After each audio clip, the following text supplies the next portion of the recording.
Ci siamo accorti che il mondo ha accelerato in settori del tutto innovativi e l'Italia è rimasta ancorata ad alcuni settori della manifattura.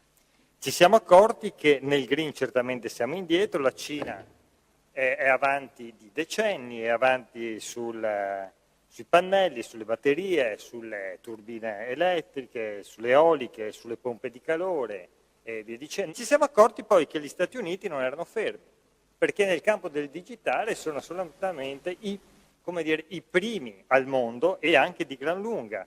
Per la manifattura europea il sentiero è stretto, strettissimo. Tergiversare ancora sulle transizioni green e digitale comporterebbe rischi di tenuta del sistema. Da qui l'appello alla politica nazionale comunitaria: servono al più presto una strategia industriale quantomeno europea e strumenti di debito comune per andare oltre il Green Deal, necessario ma non sufficiente. I patrioti sono gli europeisti, ma questo è evidente, non è una polemica politica.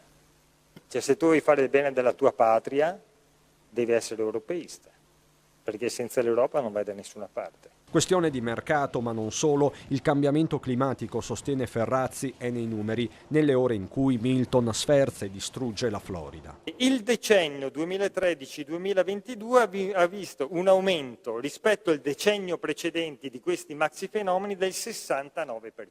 A Palazzo Madama, accanto a Ferrazzi, anche il ministro Pichetto Frattin, reduce dal G20. La sfida è globale e riguarda anche i paesi più poveri, dove le tecnologie sono maggiormente arretrate. Perché le soluzioni non ce le diamo solo noi come paese. Le soluzioni o se le dà il mondo e quindi riusciamo anche a superare quelle che ancora non sono a condizione di farlo, o altrimenti diventa quella battaglia alla Don Chisciotte, ma che come risultato trovano la rovina.